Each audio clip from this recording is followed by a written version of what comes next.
खाए लगलू का खैलू ए धन की मोटाए लगलू हायु करा घरे ये शीशे का बेसी मजा मिले कि नैहर के बेना भुलाए लगलू गुण कौन ज्यादा बतना बताए अरे दोना बताए जब सुतनी बनम संगे खटिया लगाए धप मारेला झुलुकिया हवा साए साए रे बनम के झुलुकिया हाय हाय हाय तोर बनम के झुलुकिया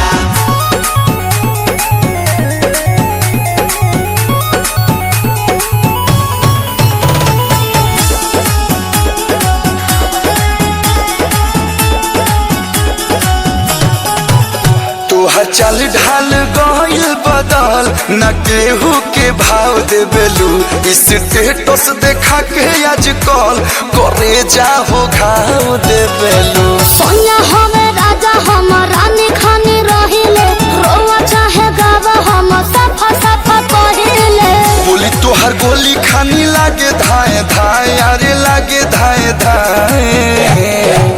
जब सुतनी बनम संगे खटिया लगाए धप मारेला झुलुकिया हवा साए साए रे बनम के झुलुकिया हाय हाय हाय तोर बनम के झुलुकिया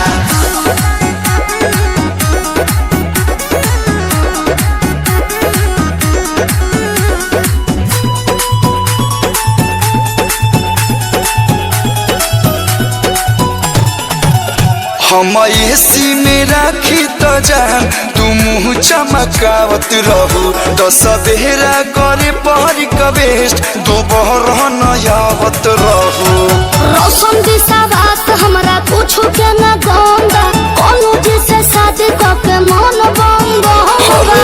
ये जौन बोला तारू बात न सहाय हर बात न सहाय हेलो